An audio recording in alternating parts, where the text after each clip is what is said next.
Ladies and gentlemen, welcome back to How Do We Get Here, the podcast, and that will actually try to help you. Try to help you to deal with the mental part of your life, everything that you're going through. And you know, if you're having mental discussions and stuff about how to keep yourself focused, you know who I got here, Miss Della. How you doing, girl? I'm good. How are you? I am doing well. And girl, you know I had to bring you in here because this. And I'm looking at the cameras. I'm saying this. You people understand the crazy crap that's going on out here in today's world. I have friends who are in the military, who work for the government, all kinds of different things, and they are out of their minds right now. Government contractors, other people, Miss Della, but you work with mental health and all that stuff. They're trying to mess with everything.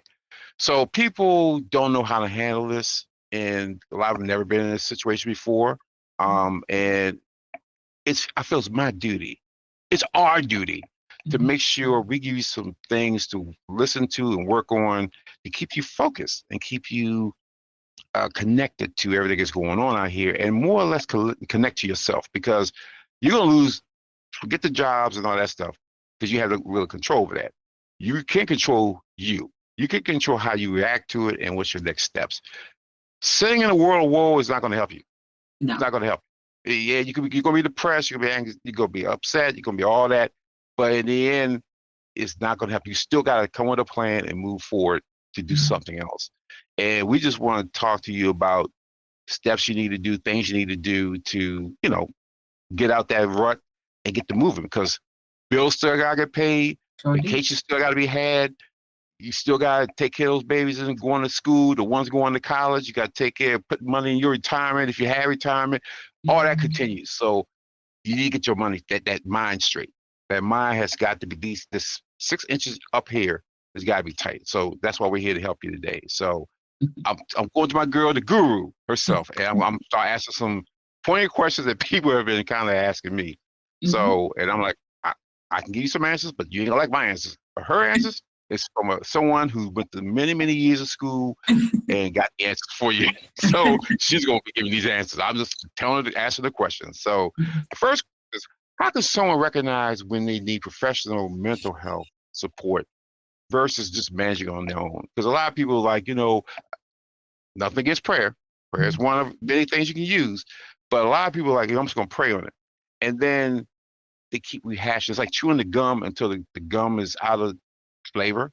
You can chew the gum, I guess, hoping you get some more flavor. No, the flavor's gone. So if that doesn't work, either get another stick of gum or do something different. So what do you think people should do, Ms. Della, when it comes to, if it's, do you need help, outside help, or can you really do it on your own? When do you make that decision? So that's a great question. I think that people should seek individual counseling services when they're noticing that it's impacting their day-to-day lives. When it's impacting your relationship with your spouse or your significant other, it's impacting your relationship with your children, whatever is going on with you, right? You're noticing you're more irritable, more frustrated, or even more isolated and feeling really disconnected from family and friends and from the world. Less motivation as well, where, it lasts for a period of time. Typically, we like to say about, 3 months, you're noticing these uncomfortable feelings or this disconnect, or even a lack of desire, a lack of fulfillment in life. And you can enter individual counseling services at that point to explore what's going on.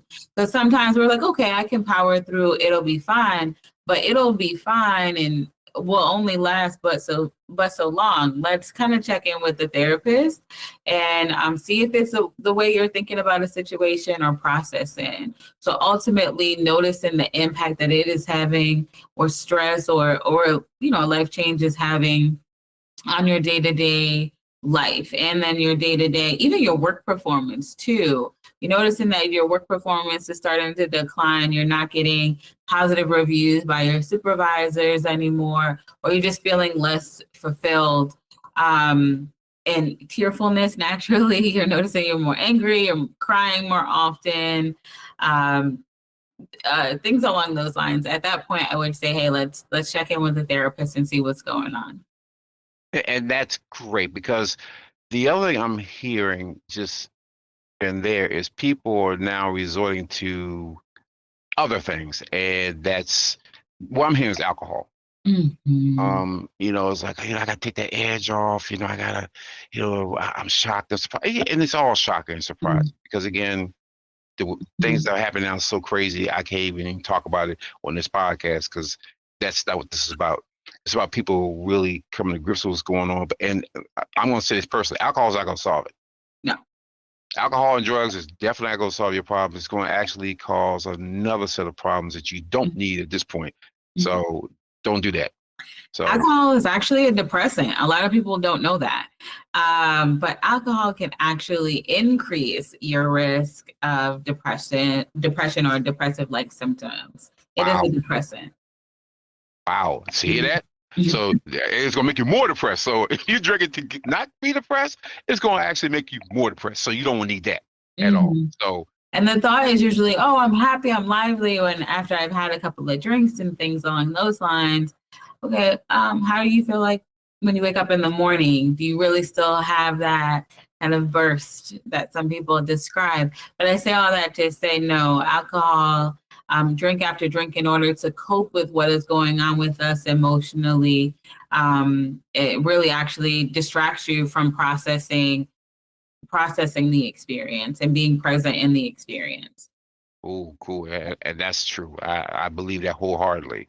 My next question is, what steps should someone do daily for their mental health? It's like, a lot of people have different things. Some people like, I pray, I, do whatever. But from your clinical expertise, what should people do every day to help their mentals? Every day to protect in an effort to have a positive kind of mental health and well-being, I would say monitoring our thoughts and monitoring if we're noticing we're being more negative, if we're noticing that we're being more sarcastic, things like that, like monitoring, being present, being aware, and being mindful is one thing on a daily basis that we can practice. The other side of it is journaling. We're talking about coping skills here, but journaling, diet and exercise is also incredibly important, maintaining our physical health. That can look like going for a walk and getting some fresh air, some natural vitamin D from the sun, and then even making sure we're monitoring what we're eating, because when we have this big, massive meal, we actually go into a little bit of a lull and we feel a little bit less energy. So diet, exercise, journaling techniques, listening to things that bring you joy.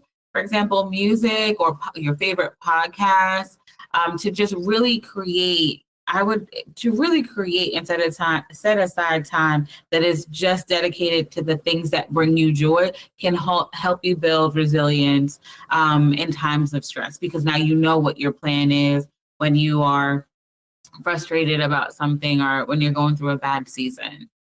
Yeah, and I love that you said that, because I think as human beings, it's a reactionary thing to be mad and to be, to feel a certain way about certain decisions that's out of your control. But you can't allow that feeling to really take over how you view life, or how you view your life, or how you move forward to life. And I think people, even if it's not job, just in life in general, just hold anger over things that they can't control or can't change. All we can really do is say it happened, embrace it. You have to, because you can't not embrace it. It is what it is. And then you have to say, how do I move forward, rather than complain and beat it to death about chew over again. And it's not going to change the fact. You have to have a plan to move forward. You got to have definitely have a plan to move forward. One of the things that we use as a tool in therapy is kind of just getting a regular piece of paper and drawing a circle. Inside that circle, identifying the things that are within your control. What is it that's in my control? I control the color of the shirt that I'm going to put on today. I'm going to control my breakfast. I'm going to control the perfume that I wear that day, right? And then outside of the circle, you're writing down all of the things that are outside of your control. I can't control traffic. I can't control the political atmosphere in this country right now. I can't control. I can't control the interaction that I'm going to have in the supermarket with the cashier when I go to buy my food, right?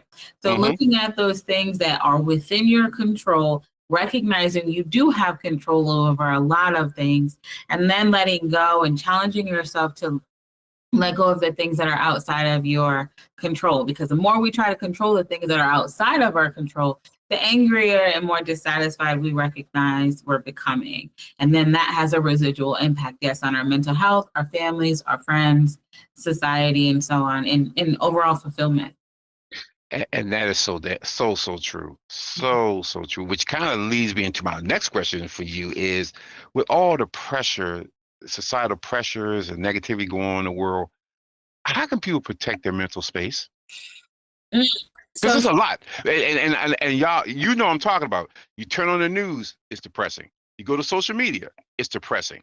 You listen to the radio, it's depressing because it's all intertwined. So it's like every time you turn your head around, it's depressing. You go buy some eggs, it's depressing.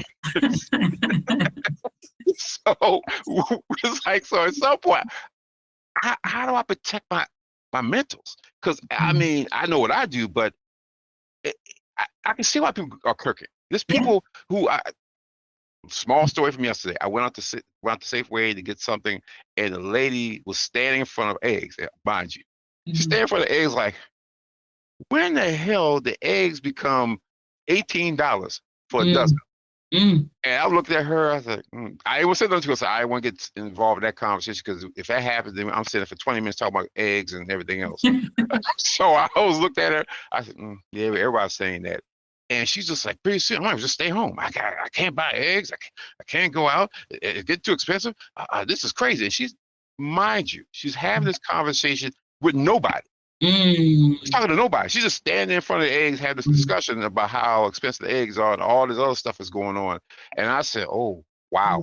And then somebody else is arguing about this. And it's a grocery store. We're not talking about just, anywhere else. We're talking about the grocery store. People like, I guess I can only get this because I only can afford this. I can't get this because I can only afford that. And I'm like, oh, wow. And if you don't break that can kill you. People don't realize that. Yeah. They can kill you. Yeah. So the world is changing, right? The cost of living, quite literally, the cost of living is skyrocketing right now for everyone. The cost of eggs, like you mentioned, the basic cost of groceries. Even for me, I'm paying essentially triple of what I used to pay just a few years ago for groceries. And that's incredibly frustrating, and it's scary because there may be one day where it's quadruple and I can no longer afford that. And so looking at what it is that I can change in my day, what it is, again, that I can control. I cannot control the cost of eggs. I can go buy a chicken and maybe start raising, maybe start selling the eggs to my neighbors or something. And generating kind of a new revenue source. But that is similar. That is a reflection of, well, let me see what it is that I can control. I cannot control the cost of eggs, but let me be a little bit more creative and maybe go buy a chicken, and maybe start a farm, which is not realistic for everyone, don't get me wrong. But in that mentality, in that mindset, it is challenging myself to look for the opportunity to control my situation, right? To change something versus sitting there with doom and gloom and saying, oh my gosh, the cost of eggs is too high and now I can't do anything. So it's that kind of fight, freeze, or fawn, where you're challenging yourself to look at the opportunities to pivot, the opportunities in this situation to learn, to change, to grow something. And so in order to kind of protect our mental health, I would say, when you're in those tough situations, and eggs is not the only thing, but it could be job loss, it could be, our tire pop, now we have to get it towed, or we ran out of gas. It could be the bad day at school for some people.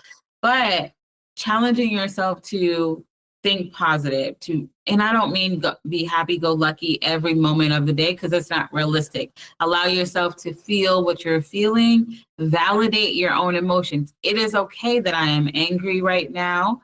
It is okay. I'm going to give myself, and limit it, right? It's okay that I'm angry right now. I'm going to give myself 30 minutes to be angry. And that means I'm going to yell, fight, scream, yell, all of those things. I'm going to throw up my whole temper tantrum and be angry. But at minute 30, I'm going to stop. I'm going to reframe my mindset. I'm going to say, all right, I'm done being angry now. I had a right to feel angry. This is what I'm going to do moving forward to change my situation. It's okay to be human and experience our emotions. It is okay to be mad when we see the price of eggs. It is okay to be upset and disappointed when we lose our job.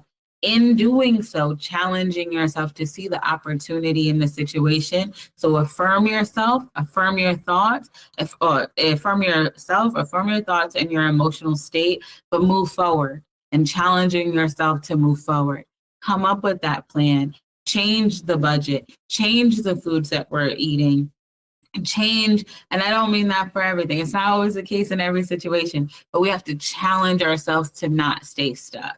So protecting your mental health is limiting how long you are like social media, seriously limiting, especially with iPhones and Androids now. You can put a timer on the social media apps that you use. So limit yourself to 15 minutes of social media, because you recognize now it's impacting your mental health. And then while you're limiting yourself, then go do something that fills your cup, fills your joy, takes care, helps you take care of yourself.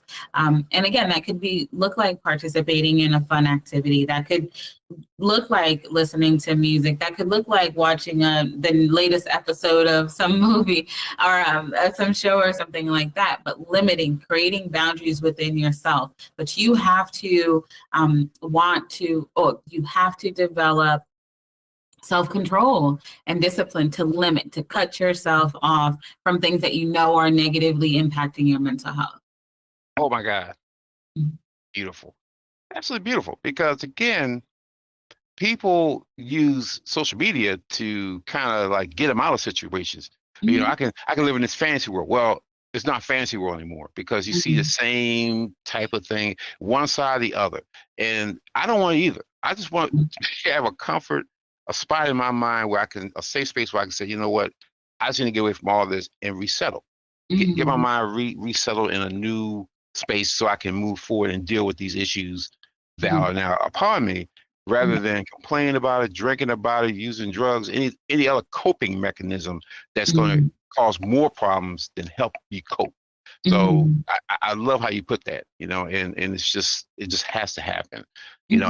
And my last question to you is, what are some resources or practices that you recommend for mental health maintenance, even outside of therapy? Now, you know, I love therapy. Therapy. I always tell people, every time I talk to somebody, what's wrong? You going to talk to Miss Della? Huh? You talk to Miss Della. She can help you therapy wise. I'm going to tell you something else, but outside of therapy, or not outside of therapy, along with therapy, what other things should people do? Because again, it's a holistic thing. And before you answer that question, I'm going to say this, people have sent me emails saying, you know, you don't talk about prayer and stuff.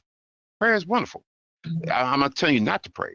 I'm saying prayer, along with other things, is going to help you get to the next level. It's part of a hub philosophy. You know, you have therapy in there. You have other managing tools in your box in that hub to use.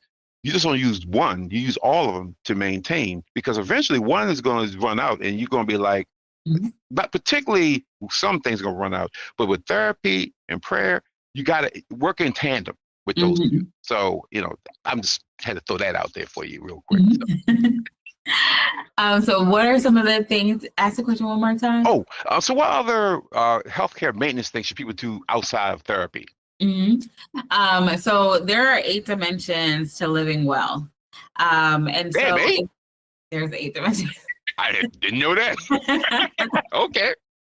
According to SAMHSA, there are 8 dimensions to living well. And so it's a physical health or physical wellness activity, that the exercising for a lot of people, movement with your body in some way, shape, or form, right? But then also going to make sure you get your annual physicals and tend into your blood work and looking at your vitamin levels and things like that, and making sure we're following doctors' recommendations. I'm not your primary care doctor, so go to your doctor, follow what they say. Um, and then there is environmental wellness as well, and that's looking at our natural living environment. And that could be making sure that your home is clean and organized and truly a reflection of a welcoming state or ambiance or vibe, if you will, when you walk into your home, and challenging yourself to address anything in your natural environment that does not kind of correlate with a positive mental state. So physical wellness, environmental wellness, there is spiritual wellness as well. And we always like to define that as a connectedness to a higher sense of purpose, not necessarily a higher power, one denomination or religion over another, but a sense of purpose in this world. And so that could be following your passion and participating in your hobbies on a basis. For example, I really do enjoy walking, and so I just go for a walk. I do a lot of nature walks in order to help me process my days, my sessions, whatever may be going on in my family. I'll walk and think it through. But then in walking and thinking it through, I'm challenging what I know is not a healthy way of thinking about something. Is this helpful for me to feel this way? Is it, if I'm always negative, am I noticing that I'm always being negative about a particular person or situation? And really following your thought, listening to your own thoughts, right? Listening to your own, and it takes time. That's why people come to therapy, because they want to understand if I'm looking at something in a healthy way. Do I got this correct? And sometimes we do, and sometimes we don't have it so healthy, right? Sometimes we're teetering on the edge of obsessions or hyperfixations or intrusive thoughts, anxiety, depression, and that's why it's important, similar to going to get your annual physical, come in, get checked in by a mental health provider, because mental health and physical health are incredibly important.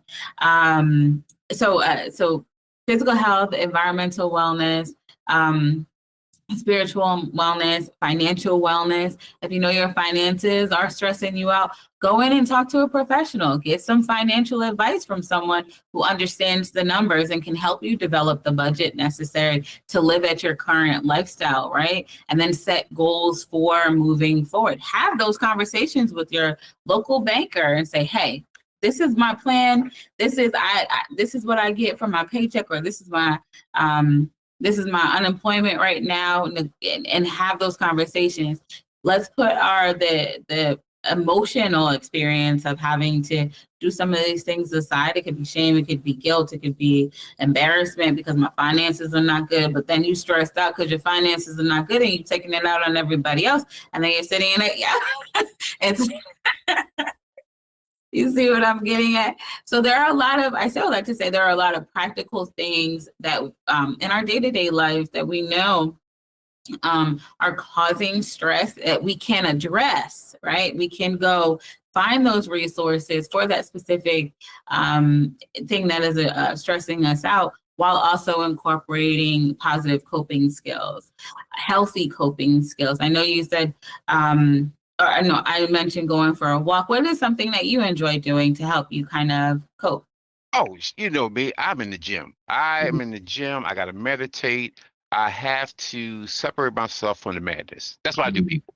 You know, Mhm. I have to, because again, I spent too many early parts of my years worrying about stuff that I shouldn't worry about. But that came with growth and saying that there's something wrong. I need to do more, because it kills you. I mean, it messed my health up when I was younger, because I worried about everything. And again, I worried about things I could not control. But Mhm. at that point, when you're younger and you don't really have the knowledge, because everybody tells you you need to man up and handle your business. Well, man up and handle your business, that sounds great. But what does that really mean?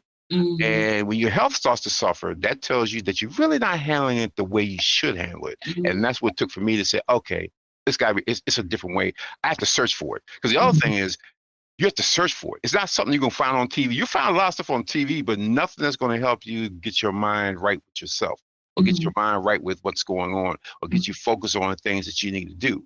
It's going to tell you, take this pill, take that pill, take this pill, with all the other side effects, mind you. And one of the side effects is death, which I don't know how the hell death is a side effect, but some of those pills are death. So again, you have to take responsibility for what makes you tick, what calms you down, what puts you in your own zone, in your comfort zone. And nobody can tell you about your zone. You have to find your own zone. Yes. So, I want to add to that. You have to be curious about yourself too, right? And so you have to be willing to challenge yourself to explore the things, the activities, the books, the people, the environment that brings you the most comfort and most kind of positive mental health experience. A lot of people stay within their comfort zone. Maybe they haven't seen their parents do it, their grandparents do it. My mom powered through, my dad powered through, things along those lines. And so they stay within their comfort zone instead of challenging themselves to look beyond and to look at that, that self-help book that encourage you to do deep breathing exercises or meditation exercises as well.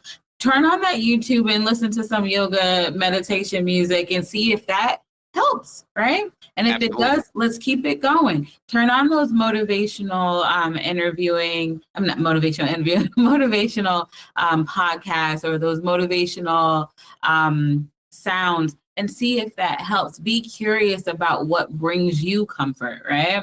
In a healthy way, important in a healthy way. Absolutely. It has to be healthy, because again, what you don't want to have, you want to add something onto your health that's going to destroy your health. Because you already have a particular set of issues. Everybody in this world has issues, but you want to minimize adding on to those issues.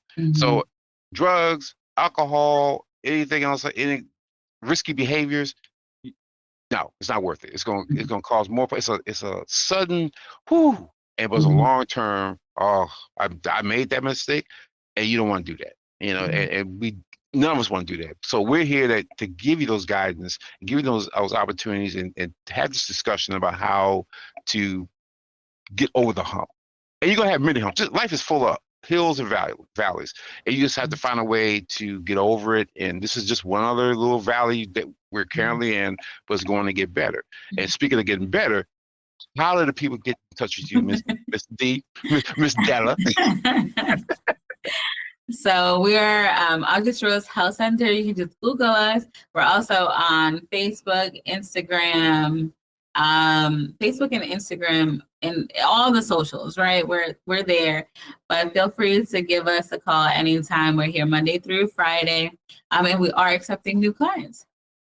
Oh, that's beautiful. That is absolutely beautiful. And people, I have her, when you go to the site, she's on the list. So I put her on as the hot list. I'm starting a new thing called the Hub of Hope. And these are people that when you come here, they're going to help you. Again, I may not be able to help you on certain things, but I'm going to find people that's going to be able to help you mentally, socially, psychologically, financially.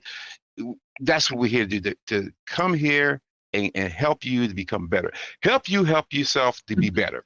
So that's all we can do, So, with that, guys, again, we're going to end this particular episode of How Do We Get Here?